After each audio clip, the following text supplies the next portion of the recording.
It is so great to see you all here today.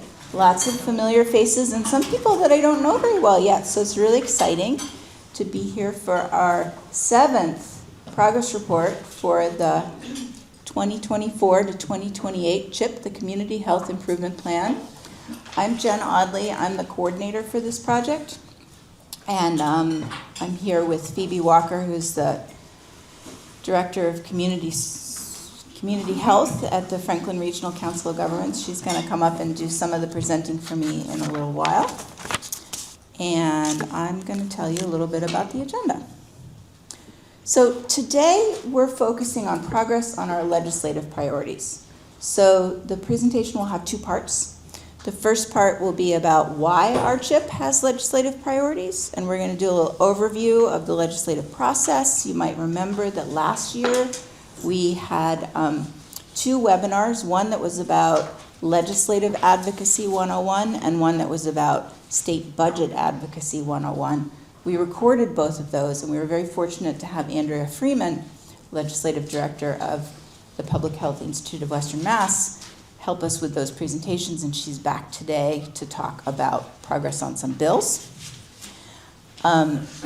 We're going to give you a little update in general on how advocacy for our CHIP priorities has gone in this session, and then we're going to turn it over for deeper dive progress reports on 3 topics. So first we'll have Andrea talking about the Clean Slate bills, then we're going to have Jim Simon from CISA talking about the Farm Bill and HIP bills, and then we're going to have Ilana Gerjuoy from the Franklin Regional Council of Governments Health Youth Partnership talking about the cell phone free schools bills. And it turns out that it is really good timing for this meeting because there have been some things happening like all the way up until this morning maybe. Phoebe has been feverishly updating the tracking sheet that you got a copy of when you walked in the door, and we'll post it on the website also as soon as this meeting is over so you can get up-to-the-minute updates on our legislative priorities. I think that's about it. I want you to know it's fine for you to come and go as you need to. Please, take care of yourself. The restrooms are over behind the info booth in the FRTA station.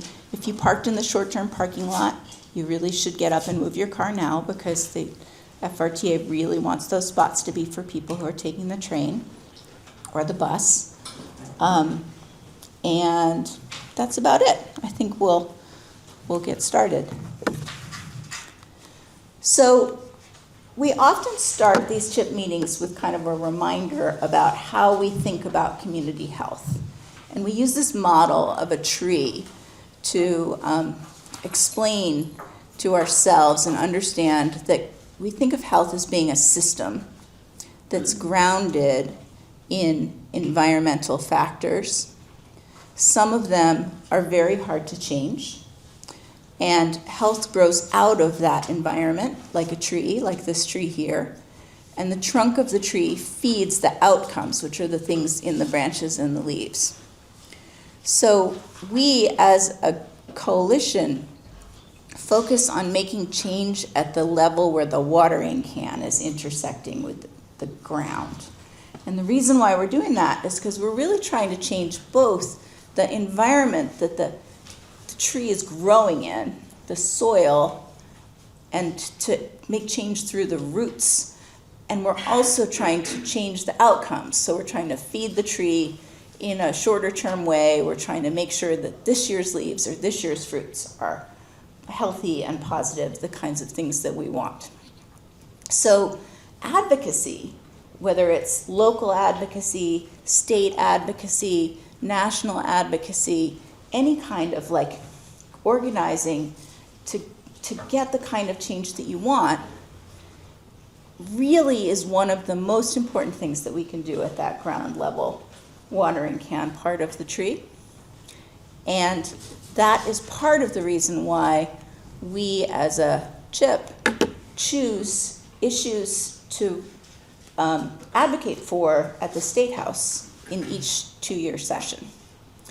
So this part of the tree, this is like a zoomed in part on the leafy part that we use for our CHIP, which highlights some of the outcomes that we're looking for in our priorities. And usually what I do when I show this tree is that I have these like starbursts now that come up and highlight, like, today we're going to be really talking about positive social connections, or today we're focusing on zoning for housing diversity. But today we're actually talking about almost all of these things. So when I was trying to decide where to put the stars, I realized that the stars didn't work this time. And then I thought about it more, and I realized, really the work that we're doing right now is more at the level of the trunk and the branches. We are trying to change education. We are trying to change access to employment. We are trying to change, kind of core conditions that make it possible for all of these outcomes to happen, and also outcomes that you all care about and are working on more directly. So now I'm going to hand it off to Phoebe, who's going to talk a little bit about the legislative process. Thank you. Hi, everybody. So to begin with, Sorry about that. that's okay. As we're thinking about that central trunk, right? That's what we're trying to change, is that central trunk of policies and systems. And we wanted to show you some photos of what legislative advocacy looks like. People that you know going to the State House, testifying, advocating, lobbying for lobby days and rallies to meet with our legislators. You can see yourselves there, I hope. Rich, Meg, Phoebe. And you've got folks from Just Roots there. You've got folks from the Digital Navigators, folks for Public Health Excellence Funding, a big bunch of us who were there yesterday at the State House in the upper right-hand corner. And that is what it can look like, all kinds of different ways. And so I want you to raise your hand if you are advocating for legislation in this current session. Nice. Okay. Can we quickly get you to say what that is? Yeah. If you could either be loud, or Jen will bring you a mic. I can be loud. Yes, you can. Rich has a theater background. Yes, that's fine. So I'm advocating for House Bill 4596, and it's a bill that establishes a committee to look at credentialing for digital navigators, and it's modeled on the community health workers bill that was done about 10 years ago, or in 2010. I think it's been a longer time than that. So it's following that model, so we can be recognized the same way that community health workers are recognized. Okay, and here are some of our hardworking legislative delegation working for us in the district. We miss you, Rep. Blay. Thank you, Corinne, from her office, for being here. All right, next up is, where does this work happen? Here it is. These are the rooms where legislators debate and vote in formal sessions at the State House. The House is on the left, the Senate's on the right, and the yellow circles are where leadership sits. There are, as you probably know, 160 state representatives, so each one of them has 40,000 people that they're representing, and there are only 40 state senators, and each of them is representing 160,000 people. And they have 2-year terms. And we have a 2-year legislative session as well. Okay, next. All right, we are not here to do a deep dive into the budget, although the House budget is coming out Tuesday. And so that blue star of, we've already had the governor's budget has come out. The governor's budget is a helpful suggestion for what she thinks should happen. Then there's the House budget. They do their version. Then there's the Senate budget. Then they need to work together. But while we're kind of doing a deep dive on legislation today, I just want to notice that you're probably going to see a flurry of news articles, or if you're on any one of these advocacy mailing lists, you're going to hear from folks about what was in the House budget and what needs to be amended in it. Okay. So moving on to how the legislative timeline works. This 2-year process begins with thousands of bills being filed. Corinne, I want to say 7,000 this time around? Yeah, I think the House was more like 4,500, but yeah, the Senate is usually a little under. Yeah. So a cripplingly large number of bills. And then they get assigned to joint committees for consideration, and they have to have a public hearing in order to move on. Doesn't mean anyone has to show up. It doesn't mean anyone has to speak to it, but it has to be listed as having been heard. People have to show, there has to be a meeting that at least that committee showed up for. And people have probably had the experience, or if you haven't, you can certainly do this, where there may be a hearing posted, you go, you think like, I'm gonna get to talk about my thing, but there are 18 other bills, they're going on for hours. It can be a very challenging process to be involved, or at least boring process to be involved in the hearing. It's not hard because we can now do it by Zoom, which is wonderful, or by Teams, actually. So there was a lot of focus in this group in the first year in 2025 of trying to get our committees to have the committees to have hearings that included our bills. They can vote once they've had a hearing. They can vote to send it out favorably. They can say like, "Yep, we approve." They can reject it. They can extend the reporting deadline, and they can send the bill to study, which sounds really hopeful, but really means that they have killed it for that session. So this year, for the first time since 2019, the legislature passed a new rules package that included moving up the deadline for bills to move out of that committee that they first went to, from February all the way into early December. And so that kind of changed the ground rules a bit. There were various other rules that changed as well, but that was a surprising new one for people getting used to advocating. So how did our first year go? It went really well. Every bill we were following had a hearing. Yay. We testified or submitted written testimony to most of them. When you see this document that I was feverishly updating because of yesterday's votes, on the website, you'll be able to click a link to see the testimony that we submitted if you're interested. Sometimes it's a video, sometimes it's a letter. In terms of the committees, most of our bills have moved out of that first committee where they went. A few of them were sent to study. One has an extension until June, which is the family caregiver one. Several had one branch take it, move with it, and the other, the House or the Senate, kill it. And that still means it's possible for it to make it through the branch it's in and then go back over to the other one. So they're not dead yet, if they were moving still in just one chamber. So I'm going to let it go back over to Jen to talk about what happens in the second year of every legislative session. Thank you. All right. So I realize that not all of you may know Corinne Coriat, who is the staff director for the 1st Franklin District in the House of Representatives. Corinne, can you just wave your hand so folks know who you are? We're very appreciate that you came today. And now we're at year 2. We're actually, pretty far along in year 2.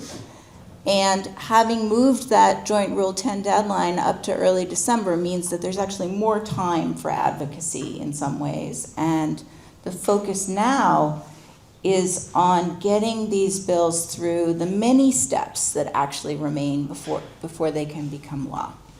So getting out of the first committee is the first hurdle, but then they have to be debated and voted on in both chambers. And if the chambers end up with different versions of the bill, the 2 versions have to get reconciled. And then they have to vote again. And then it goes to the governor. And then the governor has to sign it or veto it, and then it can go back to the legislator to get overridden. So there's a lot of things that happen before the bills can become laws, but many of our bills are sort of on their way here. Time runs out really at the end of the year, but for a lot of things, time runs out at the end of July. We thought that a good way to be able to sort of dig into this for today would be to invite some people who've been working more closely on specific bills that are in the CHIP legislative agenda to talk about the story of what's happened with their bills. So I'm going to invite Andrea Freeman, Jim Simon, and Ilana Gerjuoy to join me at the table up here. First up, I have Andrea Freeman, Legislative Director, Public Health Institute of Western Massachusetts, and a member of the Clean Slate Coalition. She's She's going to be talking with us about the Clean Slate bills, which is a set of bills that would automate sealing of criminal court records and reduce the collateral consequences that people experience from having a criminal court record. This is a part of our legislative agenda because, and it's also a CHIP priority for this cycle, for a whole bunch of different reasons. Criminal records, systems injustices create barriers to employment, to housing access, to community engagement. They affect income. They affect people's ability to be involved in civic life. They affect family and social connectedness. They really are pernicious barriers that could be improved and have been improved in other states. The history of these bills is that the Massachusetts Clean Slate Coalition has been campaigning for this legislation in various forms for several sessions now. Each session they have filed a new bill, and you'll hear that same story when Jim talks about the HIP bills, that things don't always make it all the way through in the first session, but sometimes they make some progress, and hopefully at some point they make it all the way. And I didn't write down the number, but Andrea will tell us how many other states have passed some form of automatic quarry sealing. When she talks, I'm going to hand the mic over to her. And this one too. Thank you. 2 mics, wow. Okay, thank you. Hi, Andrea Freeman, Policy Director with the Public Health Institute of Western Mass, and thank you for having me. Yeah, one of our top priorities is to try to pass this what's called the Clean Slate legislation. Initially, it started this is the third 2-year session, and it used to be a coalition called the Second Chance Coalition, but then a national organization started up as the Clean Slate Initiative, and it actually, I'm telling you it's prehistory because it's actually quite interesting, I think, is that a woman who had a record for writing a bad check, and it was following her around everywhere. She had a tight budget, wrote a check for groceries, and it just screwed up her life for years and years and years while she's raising her kids and couldn't volunteer at her kids' school, and so she ended up giving a TED Talk about it, about how having this record for this mistake, this silly mistake that we all do at some point, I'm guessing. I know I have. That she ended up giving a TED Talk, and then she ended up receiving the Audacious Prize, which I'd never heard of it before, but it's a bunch of rich people who look for really ambitious goals and people to support, and so they gave her a bunch of money to advance her goal of having clean slate, giving people a fresh start, a second chance, a clean slate, giving them and to pass legislation in every state in the country. So far we've got 13 states in the District of Columbia. Massachusetts, we're working hard to be number 14. Rhode Island just launched a program. Maine, the state Senate just passed a law, so it's going to be a tight race. But so where we're at now, we've moved along further than we have in the previous sessions. We've just got more national support. We've broadened our coalition. We've really, we're like a real grown-up kind of coalition, we like to think now. And really, really incredibly diverse, from business organizations to neighbor to faith organizations. It's really neat. And so we got the hearings. We got our hearings were scheduled earlier in the 2-year session than they ever had been before, because as Phoebe and Jen were saying, every bill gets a hearing, but you want it a little sooner than later so that you don't run up against the deadline, so that we were feeling good about get those hearings in. And then the House just kind of didn't really, they weren't moving or anything, but what was really cool is that this session, instead of us being asked, why do we need to do this? Is this important? What's the urgency? Instead, this session, it's really shifted. It's been about, so how would we actually implement it? How much would it cost? How would we fund this? How have other states done it? So the implementation questions. And so it's been a whole different whole different kettle of fish, which has been great. And so now the House, again, they ended up sending it to study, which we knew they were going to, and that we knew. But then the Senate the Senate had reported out both bills favorably to Senate Ways and Means, and so we knew that would happen. And so we're all like, wringing our hands, figuring this out. And people have been like sending me condolence texts when they heard about the House bills, being killed. But the fact is that we're actually working with, we're working with legislators, we're working with key people.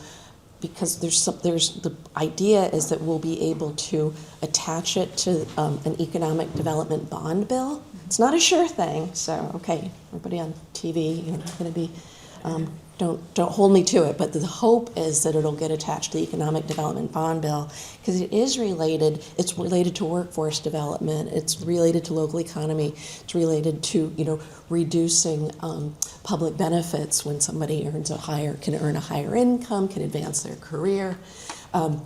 So that's where we're working at now. And so it's really, right now we're in kind of more of an inside game than doing rallies at the State House at this phase, because we've done that. We've definitely done that. and that's what helped get us, I think, to the stage we're at now. So cleanslateMA.org, if anybody, you can click there or ask me questions after. So Yeah.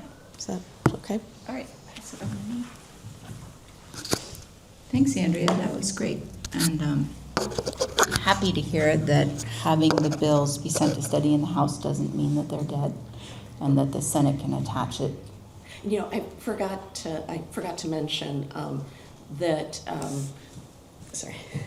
that sometimes we hear about like the House and the Senate feuding, right? That like we want to do this way and we want to do it that way. But we're also, it sounds like right now in this issue, they're saying, okay, Senate, you guys do all the technical work, you do the homework on this, because we got to focus on doing the homework and the legwork on that, and then we'll, divide and conquer, then we'll figure it out together, which I'm hoping that, and if Corinne would ever wants to weigh in on it, or any legislative aide wants to weigh in on that, because again, we're reading tea leaves, right? Reading tea leaves. We'll definitely leave time at the end for folks to ask questions or add their comments. I think I'm going to just keep going with the progress reports because you'll see that they kind of build in this interesting way and relate to each other. And I can see Ilana the most clearly, and I saw her eyes twinkling, like that little aha thought there. So I think that there are going to be some connections that are made in this conversation. I'm going to move us along to Jim Simon, who's going to talk with us about bills that are related to local food systems and food security. Jim is the program manager. That's what I got on the website. The program manager at CISA. One of them. One of them. And one of the conveners of the Franklin County Food Council, along with Rachel Stoller, who's here, and Hannah Sobel from the Franklin County CDC, and Emily Chiara from Just Roots. The pictures that I put here on this slide are of former Rep. Natalie Blay and Dylan Fernandez, who was the chair of the Joint Committee on Agriculture and Fisheries. I used it because Dylan Fernandez wrote a blog post for the Senate Gavel Drop blog post that explained the Farm Bill to me, and I thought the picture was cute. And then the other picture is of HIP advocates, including CISA's Clarissa Adan, also a member of the CHIP network. And that is taken from a publication called The Food Tank, but you'll see the posters in another picture from HIP Day that Jim provided us from CISA. So the Farm Bill is what's called like an omnibus bill, which means that it kind of combines a bunch of diverse things that relate to each other in some way. And there has been a bill, and it's called a Farm Bill because it's called an act fostering agricultural resilience in Massachusetts, so FARM, every session since they were elected. So this bill has been filed in different versions for quite a while, and the version that was filed this session passed in the Senate last week. So that's big news. And what this version, the Senate version of the bill, will do, among other things, this is just a few of the things because it's like a really big bill that has a lot of stuff in it. It would help farmers in Massachusetts overall compete with farmers in other places, despite facing higher input costs, more restrictive regulations, and fewer supportive resources than farmers in other states do. It establishes a $3 million Next Generation Farmers Fund to provide education grants. It directs MEMA, our emergency management agency, to incorporate food production capacity into disaster planning. It allows MDAR to establish a state food system coordinator position. And it also codifies the HIP program into law, which has been a goal for a very long time. So obviously, that would improve health in a lot of ways, and Jim is going to tell us more about the things that are in the bill. But I'll just highlight that if the Farm Bill now passes the House and then gets signed into law by the governor, it will create more resilient food systems for us here in Massachusetts. It will create stability and support for farmers and farming, and it will create more access to locally grown food for people who live here, especially lower income people. And I want to highlight two facts about the HIP program, which is that the HIP program started with a demonstration project in Springfield 10 years ago this year. So the HIP program was born in Western Massachusetts. And I also want to tell you that in my research, I learned that Paul Mark filed the first enabling legislation bill for this program in 2017 when he was a rep, and now he's a senator. So now I'm going to turn it over to Jim to tell us more about the story of this year's campaign. Thank you. So the signs up there, I actually painted those the night before going to HIP Lobby Day. Sometime last year, the year before, so we've been getting a lot of mileage out of those. And when we're talking about the Farm Bill, don't confuse this with the federal Farm Bill, which is a whole other hot mess. So, right now we were hearing from the legislators that things that meet multiple needs, like addressing food security and agriculture, are more likely to pass. And a lot of this, I think, is motivated by disruptions at the federal level. So cuts to USDA programs and grants, cuts to SNAP and changes in SNAP restrictions, different things like that. And even in Massachusetts, prior to the big federal disruptions, the inconsistencies in SNAP funding or HIP funding. So HIP was growing in usage, and then they would run out of funds, and then they would kind of pause it and reduce the benefits. And that sort of like yo-yo effect for consumers and also for farmers who, for HIP is a really valuable source of income. That's why really codifying HIP into law is really important to make sure that there's a sustainable source of funding there. And for this omnibus bill, I know they're kind of piled a lot of things in there, so hopefully to kind of bring more attention to it and increase the chances of it passing. So they were throwing a lot of things on the bus, but then a lot of things got kicked off the bus just for the sake of keeping the bus moving. So some of the more controversial items that were left out were addressing things like PFAS, so making sure that farmers didn't have liability or like other kind of responsibilities if they were found to be a source of PFAS contamination on their farms, preventing the dispersal, of PFAS as well. So that got kicked off. Animal welfare. So I don't have too much information, but there's some tension there between farm animal practices and pets. So that's one that they really couldn't come to an agreement on.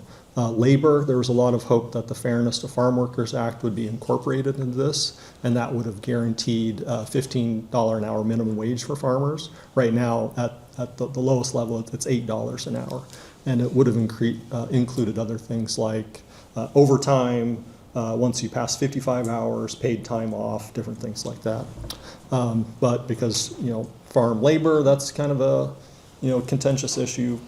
Farmers in Massachusetts, 2 out of 3 are really not making money on their farm operation. So, their desire is to keep their labor costs as low as possible. But, many people are advocating for farm workers deserve that, a just and living wage.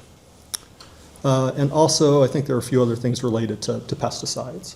So, that even has a little sort of tangential relation to PFAS. PFAS are often included in synthetic pesticides to make them more effective. But folks who are on the organic farming side of things, or people who are protecting pollinators and promoting native plants, there's a lot of opposition to that as well. So you got conventional farm, use of these pesticides, insecticides, and many people's desire to really reduce or eliminate those. For HIP being codified into law, what does that mean? It'll be an automatic budget line, so we don't have to fight to include that every year, even though that amount could go up and down depending on the budget.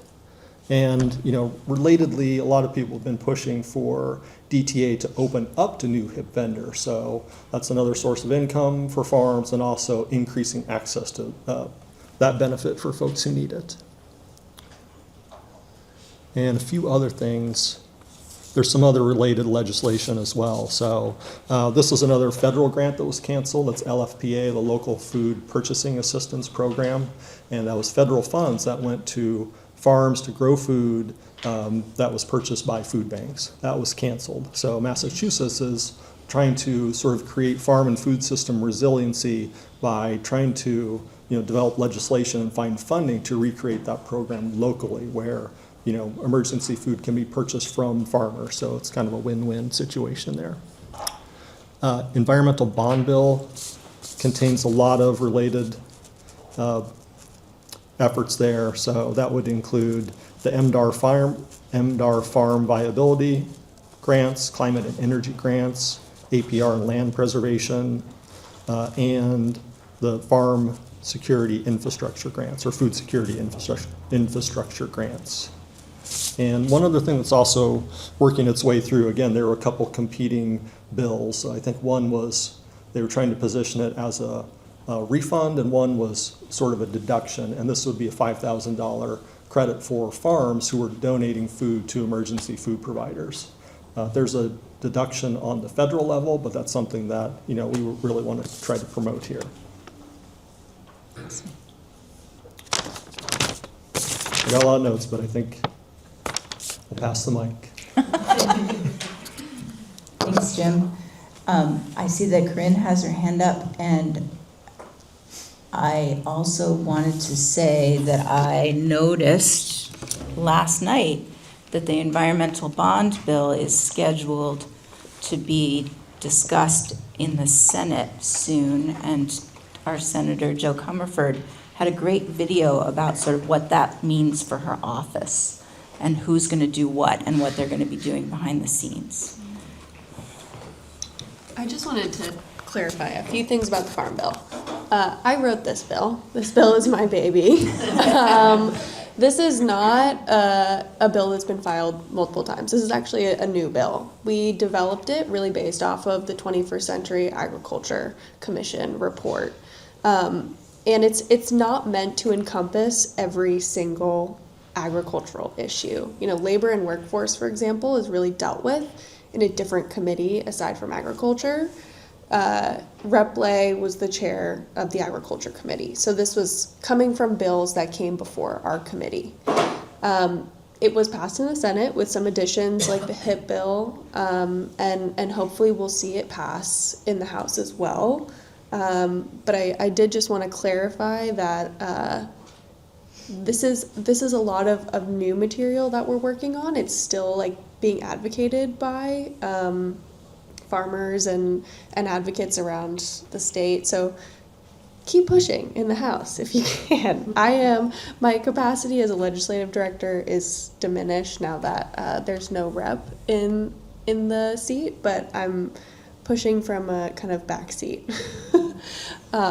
And we're really excited to see that it passed in the Senate this past week, and hopefully next in the House. Where are you? There you are. Thank you. Yeah. Thank you, Corinne. That was really helpful. And we really appreciate your work. So next I'm going to invite Ilana Gerjuoy, who is the Health Policy Coordinator? Yes. Her title changed recently, for the Health Youth Partnership at the Franklin Regional Council of Governments, to talk about phone-free school bills. Hi everyone, so great to see you today. So I was working on what I was going to say yesterday evening, because yesterday we had some really major developments, so I will be looking at my notes a bit. And I will also say that if anyone here, especially Andrea, since you're sitting right next to me and I know you know about this stuff, notice that I make a mistake or say something happened out of order that happened in another way, please feel free to jump in. So we're going to be talking about Phone-Free Schools campaign today and the legislation related to that. First, to just let you know what this slide is behind me, I'm going to talk a little bit more about this at the end, but this has screenshots from a video series that we released recently. I interviewed administrators from 3 schools in the region that have successful bell-to-bell phone-free school policies. And on the top, you can see Matt Leaf from Four Rivers Charter Public School. In the middle, you can see Annie Scanlon-Amy from Pioneer Valley Regional School. And on the bottom, you can see Chris Cusack from Hilltown Cooperative Charter Public School, which is in East Hampton. And then on the right-hand side here, you can see our youth leader, Mystic, talking about data related to school engagement and phone-free schools, which we'll talk about too. And if you're interested, you can check out the video series on the Communities That Care Coalition YouTube channel, and we'll include that in our follow-up, I believe. So, what would legislation about phone-free schools be like, and why is this being worked on? So I'm really excited to talk about this today because of some really exciting new developments. But first, what does the bill on this look like? In the really sort of overall way that it would work is that both the House and Senate versions of the bill require all Massachusetts public schools to adopt policies that require students' phones and other personal devices like smartwatches and things like that that connect to the internet to be locked up or stored during the school day so students can't use them. And this could be in a pouch, like you might have heard of Yonder pouches. Anyone have heard of Yonder pouches? Yeah, so a lot of people have heard of those. And if you haven't, they're like these little magnetic lockable pouches that students can put their phones in during the day.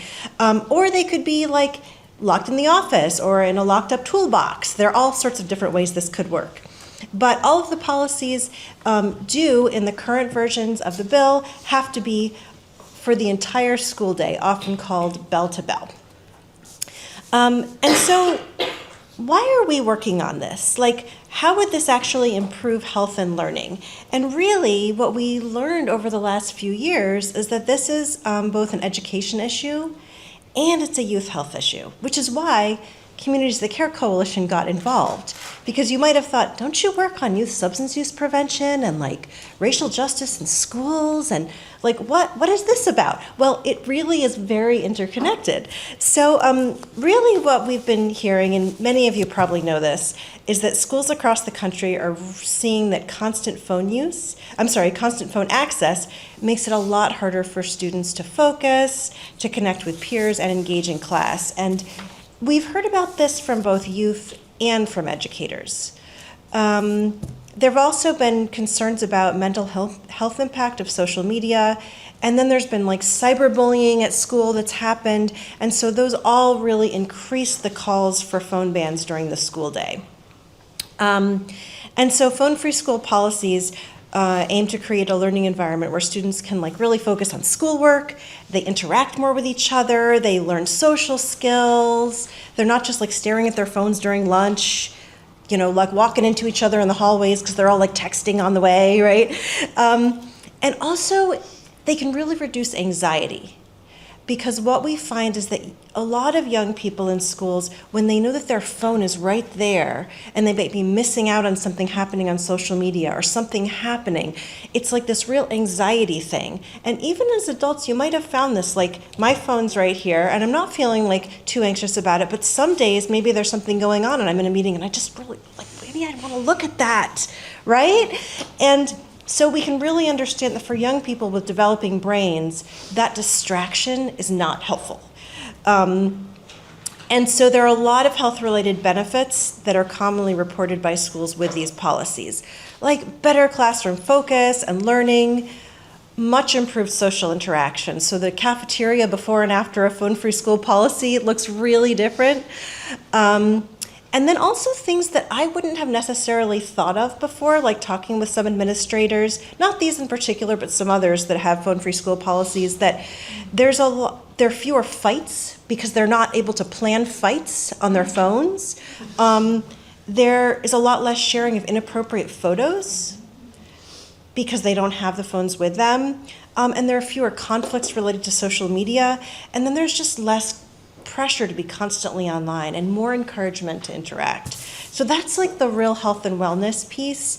So in terms of the campaign itself, that's a pretty cool story because it really shows the importance of community leadership and local data. So, Do you want me to go back? no, this is great. So, it's been getting more traction in a bunch of different states. This is, and so, yeah, there are a bunch of states which have passed it. On the right-hand side, you'll see sort of the Northeast, and what that shows is that the sort of turquoise colors are ones that have bell-to-bell policies. They don't necessarily require that they're inaccessible, so they could include like Yonder Pouch or something that's in their backpack, but they can't be accessible. And then the little tiny Rhode Island up there is considered sort of like gold standard policy because they have to be completely inaccessible. And then in Connecticut, the bill failed, which is why it's in red. And as you'll see, Massachusetts and Pennsylvania, we have that gray because we're in process, okay? So we're getting there, maybe. Close. We're very close. Just wait until the end of the story. So really the cool thing about this is that the campaign really grew out of grassroots work in this state. So parents and youth and school leaders and organizations that focus on youth health and healthy technology all really played a role. And so there were just so many different organizations working on this. There were also some national organizations, but a lot of it was really homegrown here in Massachusetts. Here you'll see, this is like a list of organizations that I created in case you're interested in learning more about healthy alternatives to tech, and also just like if you wanted to join meetings and see what's happening across Massachusetts, there's a whole bunch of options on there. So what did our coalition do? One of the things that we did is that we contributed some of the first local student survey data on this issue, and we did that by looking at school engagement trends across all of the school districts in Franklin County and the North Quabbin. And what school engagement is like how connected do students feel to their schools? How interesting and useful do they find their classes? And how often do they skip school? We have a whole bunch of questions on that issue, which altogether are school engagement. And we were really noticing that over the last decade-ish, since 2012, when we started asking about this, school engagement had been decreasing pretty sharply in the region as a whole, and also in other parts of the country too. We've been hearing about this. But then our data wizard, also known as our evaluation coordinator, Nick Hathaway, worked with Kat Allen, one of our coalition coordinators, and they started looking at what about the school engagement between schools that did or didn't have bell-to-bell, phone-free school policies. And amazingly, what we saw, yeah, you can go back to that. You'll see on there, this one, do you see that line that's like the sort of reddish-orange line? That's the school engagement, and it's continuing to go down. And then, what Mystic is talking about in this video is that blue line on the chart is those are the phone-free schools. And all of a sudden, the engagement started going up again in those schools. And those were schools that not only had a policy, but when we asked students in the schools, how often were you distracted by your phones in class, it was very rare that they were being distracted, or never. So we knew that those policies were being implemented successfully. Just having a policy on the books doesn't really make a difference in school engagement, but a successfully implemented policy does. So we share this information, and people all over the state started using it. They were sharing it with each other, and we were hearing that other school districts were starting to ask some of these questions too. We have this video that we created of, a youth leader talking about it. We talked about it at our coalition meetings, and we were really happy that this really helped to get some traction. Globe article, didn't you? There's a Boston Globe article. Oh yeah, there was a Boston Globe article. some Thank great you for media. mentioning. Yep. Yeah. And Lexington added it to their survey and got some cool results. So it's been really neat. So there's been a lot happening in terms of the legislative history. I'm just going to go over this in like a minute or two. This is a very condensed version. And so really what happened is, as the issue began to get traction, there were a lot of different bills. Some were bell to bell, some allowed exceptions, some were really strict, all these different things. Eventually, they got consolidated into this one bell to bell bill called an Act to Promote Student Learning and Mental Health. And in July of last year, the Senate passed the bill, 38-2. And we were like, yes, we're getting there. But then the House kind of stalled on it. We weren't seeing much action. We were like, are you going to take up the bill? And we weren't hearing that much. And there were a lot of issues. Andrea's nodding. And so we really wanted it to happen soon so that actually it could happen. The policy could go into place for this coming school year, the 2026-27 year. And but with continued advocacy, after it had been stalled for a while, we started seeing movement over the last couple months. And we started seeing these different amendments maybe happening. And then earlier this week, we heard that the House was close to taking a vote. And yesterday, the House passed the bill. 129-25. Wow.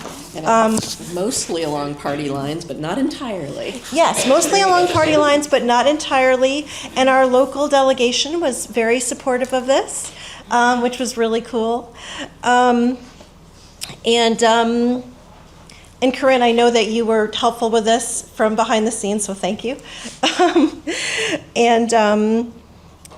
So one of the major developments that happened, I'll just wrap up with this, is that there was this really big important amendment which was about social media, and we didn't expect this. This basically prohibits social media use by children under 14 in Massachusetts, which is like what Australia has, what Greece just passed as a whole country. It would then require parental consent for ages 14 to 15, and then it would allow unrestricted use starting at 16. We did not think that this would be tacked on to this phone-free schools bill. So people feel all kinds of ways about this. They're like, wow, this is amazing. Oh no, this is terrible. Or wait a minute, even if we agree with that idea, what if that gets challenged? Does that mess up the phone-free schools part of it? So what's going to happen? So there are some question marks about that.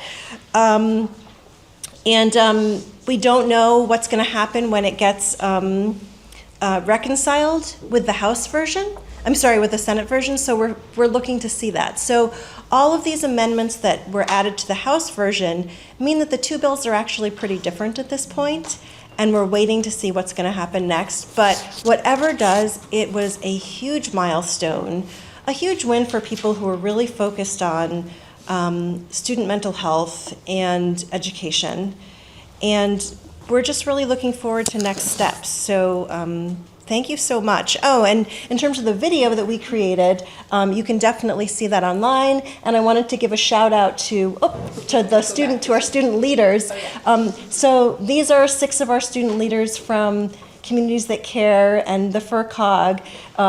They're all from Franklin County in this picture, and they were just at the State House in March on Enough Day. So they were talking about tobacco that day, but they do a lot of different great stuff, and we're so lucky to have them. And you can see Mystic in the middle is the one who talked about phone-free schools in the video.